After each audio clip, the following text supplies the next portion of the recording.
প্রিয় দর্শক শ্রোতা, আসসালামু আলাইকুম এবং অনন্ত শুভকামনা সবার জন্য। গতকাল সচিবালয়ে ঘটে গেল একটি চমৎকার ঘটনা। হ্যাঁ, আমি এটিকে চমৎকারই বলবো। 7টি পাবলিক বিশ্ববিদ্যালয়ের ভিসির নাম ঘোষণা করা হলো এবং ইউজিসি বা ইউনিভার্সিটি গ্রান্টস কমিশন, সেই সংস্থাটির চেয়ারম্যানের নাম ঘোষণা করা হলো। গতকাল বিকেলে এটি ঘটেছে। গতকাল ছিল সোমবার 16ই মার্চ। আর সেই ঘোষণা দিলেন আমাদের শিক্ষামন্ত্রী আ.ন.ম এহসানুল হক মিলন।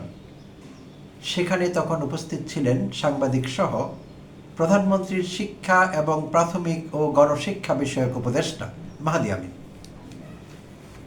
তো মাহাদি আমিনের উপস্থিতিতে বা মাহাদি আমিনকে সঙ্গে নিয়ে শিক্ষামন্ত্রী এই মহতি কাজটি করলেন। 7টি বিশ্ববিদ্যালয়ের ভিসির নাম ঘোষণা করলেন এবং বিশ্ববিদ্যালয় মঞ্জুরি কমিশনের চেয়ারম্যানের নাম। প্রিয় দর্শক শ্রোতা, সরকার বিশ্ববিদ্যালয়ে উপাচার্য বসাবেন বা উপাচার্যদের নিয়োগ দিবেন, এটি তো হতেই পারে। এটি নিয়ে আলোচনা করবার কি আছে? তো একটি ভিন্ন কারণে এই বিষয়ে কথা বলতে হচ্ছে। আসলে আপাত দৃষ্টিতে বিষয়টিকে যতটা সরল মনে হতে পারে, অতটা সরল বিষয়টি না, আসলে ছিলও না, নাও। তো সেই বিশ্ববিদ্যালয়গুলোর মধ্যে ছিল ঢাকা বিশ্ববিদ্যালয়, চট্টগ্রাম বিশ্ববিদ্যালয়, রাজশাহী বিশ্ববিদ্যালয় এবং আরও 4টি। তো সর্বসাকুল্যে 7টি বিশ্ববিদ্যালয়। তো আমরা একটু চট করে দেখে নিব সেখানে কি হয়েছিল। এই যেই প্রস্তাবিত ভিসিদের যে নাম আমরা শুনছি বা নামগুলো সেখানে বলা হয়েছিল, তারা কারা। তো ভিসি হবার জন্যে কিছু রিকোয়ারমেন্টস আছে। একাডেমিক এক্সেলেন্স থাকতে হবে উচ্চ পর্যায়ের। আমি বিশ্বাস করি সবার আছে সেটি। এটি মিনিমাম ক্রাইটেরিয়া। এটি ফুলফিল না করলে তারা এলিজিবল হবেন না ভিসি হবার জন্য। তো একাডেমিক বিষয় নিয়ে কোনো প্রশ্ন নেই, এই যোগ্যতা তাদের সবারই আছে। অন্য একটি কারণে কথা বলতে হচ্ছে, সেটি হলো এই 7 জন উপাচার্য, 7 জনের মধ্যে একজন এই মুহূর্তে সরকারি দল বিএনপির পদাধিকারী, সরাসরি দল করেন, দলীয় অ্যাক্টিভিস্ট। আর 6 জন বিশ্ববিদ্যালয়গুলোতে বিএনপি পন্থী যে ফোরামগুলো আছে বিএনপি শিক্ষকদের, সেই ফোরামের সাবেক কিংবা বর্তমান নেতা। কথা হচ্ছে সেই বিষয়টি নিয়ে, অর্থাৎ আবার দলীয়করণ। কোথায়? এবার বিশ্ববিদ্যালয়ে। তো এটি আমরা আগেও জানতাম। এই দুই দলই, বিএনপি এবং আওয়ামী লীগ, তারা যখন ক্ষমতায় ছিল পালাক্রমে, তারা বিশ্ববিদ্যালয়গুলোতে শিক্ষকদের মধ্যে নানা রকম দল পুষতেন। হ্যাঁ, আমি এটিকে পোষাই বলছি, কারণ বিশ্ববিদ্যালয়ের শিক্ষকরা তাদের হয়ে তখন বিশ্ববিদ্যালয়ে প্রভাব বিস্তার করবার চেষ্টা করতেন। সেই সুবাদে তারা তাদের ছাত্র সংগঠনও পুষতেন বিশ্ববিদ্যালয়গুলোতে এবং শিক্ষকদের নানা রকম ফোরাম এবং সমিতি পুষতেন। শিক্ষকদের নানা রকম ক্লাসিফিকেশন আছে, প্রিয় দর্শক শ্রোতা, আপনারা জানেন। লাল, নীল, সবুজ, ব্লু, ইয়েলো, পার্পল, পিঙ্ক, নানান রকম রং বেরং আছে তাদের। তো নানা রঙে তারা আসেন এই শিক্ষক সমিতিগুলো, যারা দলীয় রাজনীতি প্র্যাকটিস করেন মূলত ওখানে। শিক্ষকদের সংগঠন থাকবে শিক্ষক সমিতি, তারা শিক্ষকদের অভাব অভিযোগ নিয়ে কথা বলবেন, ছাত্রছাত্রীর কল্যাণে কথা বলবেন, বিশ্ববিদ্যালয়ের সার্বিক উন্নয়নে কথা বলবেন। তো সেটি তো ঠিকই আছে, শিক্ষক সমিতি, কিন্তু বিষয়টি এরকম ছিল না। শিক্ষক সমিতি তো আছেই, এর বাইরেও প্রত্যেকটি দলের, এই দুটো দলের বিশেষভাবে বিএনপি এবং আওয়ামী লীগ, তাদের ডিক্লেয়ার করা, ঘোষণা দেয়া নানা রকম ফোরাম আছে। তো যেটি বলছিলাম, এই শিক্ষকগণ সবাই বিভিন্ন ফোরামের সদস্য, সাবেক কিংবা বর্তমান। আচ্ছা, আর একজন সরাসরি দল করেন। তো একটু বলে নেই, সবার কথা বলবো না, কে কোন পজিশনে আছেন সেগুলোও বলবো না, তাহলে ভিডিওর কলেবর অনেক বড় হবে, দরকার নেই। রাজশাহী বিশ্ববিদ্যালয়ের যার নাম প্রস্তাব করা হয়েছে, তিনি মার্কেটিং ডিপার্টমেন্টের প্রফেসর মোহাম্মদ ফরিদুল ইসলাম, এবং তিনি রাজশাহী বিশ্ববিদ্যালয়ের জিয়া পরিষদের সাধারণ সম্পাদক। জিয়া পরিষদের সাধারণ সম্পাদক তিনি হতে যাচ্ছেন রাজশাহী বিশ্ববিদ্যালয়ের ভিসি। কারণ এখনো প্রজ্ঞাপন জারি করা হয়নি, খুব শিগগিরই প্রজ্ঞাপন জারি করা হবে বলে বলা হয়েছে গতকাল। আচ্ছা, চট্টগ্রাম বিশ্ববিদ্যালয়ে যিনি ভিসি হতে যাচ্ছেন, তিনি হলেন অধ্যাপক আল ফোরকান। তিনি জিন প্রকৌশল ও জীব প্রযুক্তি অধ্যয়ন বিভাগের অধ্যাপক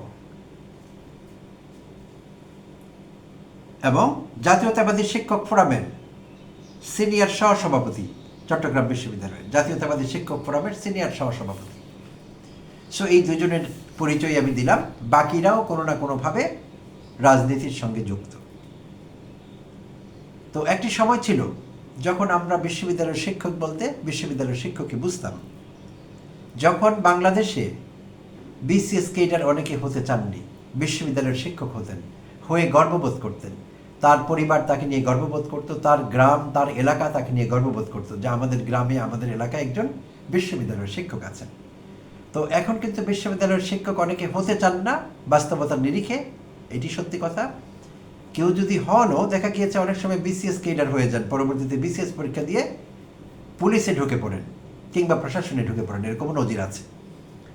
তো বিশ্ববিদ্যালয়ের শিক্ষকেরা নানা কারণে নিজেদের ওই জায়গাটি ধরে রাখতে পারেননি। এই জন্যে দোষ তাদেরকে আমি এককভাবে দিব না, কারণ সার্বিকভাবে সমাজে অবক্ষয় হয়েছে সব সেক্টরে, সব জায়গায়। তো বিশ্ববিদ্যালয়ের শিক্ষকরা তো সমাজের বাইরে নন, তাই তাদেরও অবক্ষয় হয়েছে, এটি ধরেই নিতে হবে, এবং হয়েছে। তাদের নানা কর্মকাণ্ডে আমরা সেটি বুঝতে পারি। আমার এই এপিসোড দেখলে তাদের অনেকের মন খারাপ হবে, কিন্তু না বলে উপায়ও নেই, এটি সত্যি। হাসিনা আমলে আমরা যা দেখেছি, হাসিনাপন্থী বা আওয়ামীপন্থী শিক্ষকরা সরাসরি মারামারি করতেন, ছাত্রদের সঙ্গে মারামারি করেছেন তারা, বিরোধী দলের ছাত্র সংগঠনের সদস্যদের সঙ্গে অনেক সময় মারামারি করেছেন, রাস্তায় দাঁড়িয়ে পুলিশের সঙ্গে সহযোগী ভূমিকা পালন করেছেন। কয়েকজনের নামই তো নেওয়া যায়। জগন্নাথ বিশ্ববিদ্যালয়ের ভিসি ছিলেন অধ্যাপক মিজানুর রহমান, তিনি ঝাঁকড়াচুল, তাকে আপনারা চেনেন, টক শোতে যেতেন, ঘন ঘন হরবর করে কথা বলতেন। তো সেই মিজানুর রহমান একবার ঘোষণাও দিয়েছিলেন যে তাকে যদি যুবলীগের দায়িত্ব দেওয়া হয়, তাহলে তিনি বিশ্ববিদ্যালয়ের ভিসি পদ ছেড়ে দেবেন, সেই পদে থাকবেন না। কারণ যুবলীগের সভাপতি হওয়া ঢাকা মহানগরের কিংবা সারা বাংলাদেশের কেন্দ্রীয়, সেটি একটি বিশাল লাভজনক ব্যাপার, তাই তো? তো সেই জন্য হয়তো তিনি বলেছিলেন যে তিনি যুবলীগের প্রধান কিংবা সভাপতি হতে চান। বিশ্ববিদ্যালয়ের পদটি তিনি ভিসির পদটিকে খুব ভালো পদ মনে করেননি। আর তার নির্লজ্জ আওয়ামীপনা, নির্লজ্জভাবে সব জায়গায় আওয়ামী বক্তব্য রাখা, সেটি পুরো জাতি প্রত্যক্ষ করেছে। তো তিনি শিক্ষক কিংবা ভিসি ছিলেন কম, আওয়ামী অ্যাক্টিভিস্ট ছিলেন বেশি, এটি আমরা জানি। ভিসি মাকসুদের কথা যদি বলি, ঢাকা বিশ্ববিদ্যালয়ের, তার সেই ফোন কলগুলো, রেকর্ডেড অডিও ক্লিপগুলো শেখ হাসিনার সঙ্গে, সাধারণ ছাত্রছাত্রীর বিরুদ্ধে, ঢাকা বিশ্ববিদ্যালয়ের বিরুদ্ধে তিনি যেসব ষড়যন্ত্র করেছেন হাসিনার সঙ্গে, ছাত্রদের শায়েস্তা করবার জন্য যেসব ছক তিনি এঁকেছেন বিভিন্ন সময়, সেগুলো তো এখন একটি শিশুও জানে এই দেশে। তো এই ছিল গত 15 বছরে, হাসিনা আমলে 16 বছরে, 15.5 বছরে ভিসিদের আমলনামা, বিশ্ববিদ্যালয়ের শিক্ষকদের আমলনামা, সুস্পষ্ট পরিষ্কার সবকিছু। তো এখন আমরা ভেবেছিলাম জুলাই অভ্যুত্থান উত্তর বাংলাদেশে বিএনপি, তারা সদ্যই সরকার গঠন করেছে, তারা ব্যতিক্রমী কিছু করবে, ভিন্ন পথে হাঁটবে। কিন্তু না দর্শক শ্রোতা, আমরা আবারও হতাশ হলাম। বিএনপি ভিন্ন কিছু করেনি, করবার চেষ্টাও করেনি। তারা হাসিনার দেখানো পথেই হাঁটলেন, সেই পথে হাঁটাই তারা স্বচ্ছন্দ বোধ করলেন, সেই পথে হেঁটে। তো জানি না ইভেনচুয়ালি কী হবে, কতটা স্বচ্ছন্দ থাকবে সেই পথটি, বা তারা আগামী দিনগুলোতেও স্বাচ্ছন্দ্য বোধ করতে পারবেন কিনা, সেই বিষয়ে আমাদের যথেষ্ট সন্দেহ আছে। তো এখন বিএনপির নির্বাচনী ইশতেহার একটু শুনে নেই। নির্বাচনের আগে তারা কি বলেছিলেন বিএনপি নেতৃবৃন্দ, কিংবা দল হিসেবে বিএনপি আসলে তাদের কি ইশতেহার ছিল। ইশতেহারের ছোট্ট একটি অংশ আমি শেয়ার করবো আপনাদের সঙ্গে। বৈষম্যহীন, মেধাভিত্তিক ও জবাবদিহিমূলক রাষ্ট্র এবং সকল রাষ্ট্রীয় প্রতিষ্ঠানে মেধাভিত্তিক, স্বচ্ছ, দক্ষ ও জনবান্ধব প্রশাসন গড়ে তোলার কথা বলা হয়েছে তাদের নির্বাচনী ইশতেহারে। আমি আবারও পড়ছি, প্রিয় দর্শক শ্রোতা। বৈষম্যহীন, মেধাভিত্তিক ও জবাবদিহিতামূলক রাষ্ট্র এবং সকল রাষ্ট্রীয় প্রতিষ্ঠানে মেধাভিত্তিক, স্বচ্ছ, দক্ষ ও জনবান্ধব প্রশাসন গড়ে তোলার অঙ্গীকার, নির্বাচনী ইশতেহার। ইশতেহারের সঙ্গে কোনো মেল খুঁজে পেয়েছেন? বৈষম্যহীন বলেছেন তারা, বৈষম্যহীন হয়েছে তাদের এই নিয়োগ। হ্যাঁ, কেউ হয়তো বলবেন বিএনপি এখন দলে আছে, তারা কি আওয়ামী লীগের শিক্ষককে ভিসি বানাবে? না, আমি সে কথা বলছি না। এমনও কি বিশ্ববিদ্যালয়ের শিক্ষকের ক্রাইসিস পড়েছে যে বিএনপির বাইরে কাউকে নিলেই সে আওয়ামী হয়ে যাবে, এরকম কি বিষয়টি আসলে? জানি না, প্রশ্ন রাখলাম আপনাদের কাছে, কমেন্টে জানাবেন। এমন কি ব্যাপারটি যে কোনো বিশ্ববিদ্যালয়ের শিক্ষক একজনও নেই যিনি দল নিরপেক্ষ, অধিকতর গ্রহণযোগ্যতা রয়েছে, বিএনপির ট্যাগ নেই, একজনও নেই? কিংবা মিক্স অ্যান্ড ম্যাচ করা গেল না অন্তত? 7 জন ভিসি তারা এই ফেজে বা এই দফায় নিয়োগ করেছেন, ফাইন করছেন। তো এখন 7 জনের মধ্যে এটিও তো করা যেত। যে তিনজন চারজন বিএনপি পন্থী, তিনজন কোনো পন্থী না, কোনো ট্যাগ নেই, কোনো রাজনীতি করেন না, এরকমও তো করা যেত। সেই পথেও তারা হাঁটেননি। 7 জনকেই তাদের বিএনপি পন্থী লাগবে, অ্যাক্টিভিস্ট লাগবে, করেছেন সেটি তারা। তো এইসব কোনো ভালো লক্ষণ নয়। বিএনপি সরকার এসেছে সদ্যই, তাদের হানিমুন পিরিয়ডও এখনো শেষ হয়নি।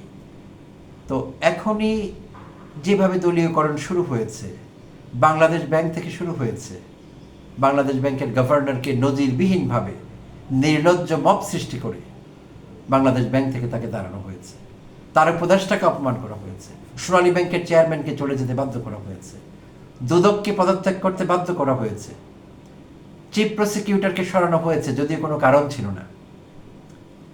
এই সব জায়গায় এসব চলছে। তো অনেকেই ভাবছেন যে একটু আগে শুরু হয়ে গেল। হাসিনা হয়তো আরেকটু সময় নিয়েছিলেন। হাসিনা 3 টার্ম পর ক্ষমতায় ছিলেন, তো একটু সময় নিয়েছিলেন দলীয়করণ করতে বা অন্যান্য যা কিছু অপকর্মগুলো করতে। একটু সময় লেগেছিল হাসিনার, সাহস সঞ্চয় করতে হয়েছে, 1 পা আগে 1 পা পেছনে এরকম দিয়ে চেষ্টা করতে হয়েছে আস্তে আস্তে।